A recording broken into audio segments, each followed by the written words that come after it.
पार्वतीवल्लभाय नन्दिभृङ्गिसेविताय आनन्दताण्डवाय अमितमङ्गलम्। पार्वतीवल्लभाय नन्दिभृङ्गिसेविताय आनन्दताण्डवाय अमितमङ्गलम्।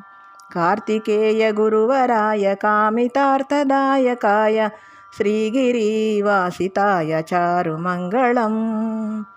फालचन्द्रशेखराय भूरिभूतिचर्चिताय पन्नगेशहाराय परममङ्गलम्।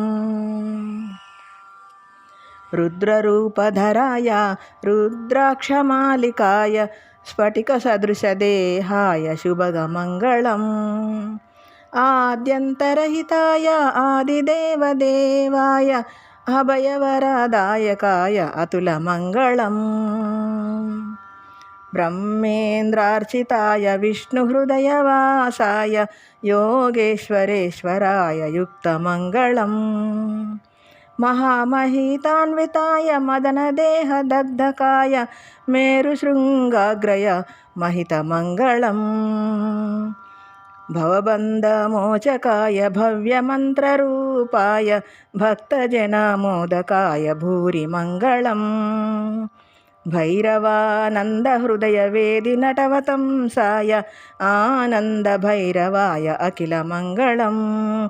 भैरवानन्दहृदयवेदिनटवतंसाय आनन्दभैरवाय अखिलमङ्गलम्। पार्वतीवल्लभाय नन्दिभृङ्गिसेविताय आनन्दताण्डवाय अमितमङ्गलम्। आनन्दताण्डवाय अमितमङ्गलम्। अमितमङ्गलम् अमितमङ्गलम्।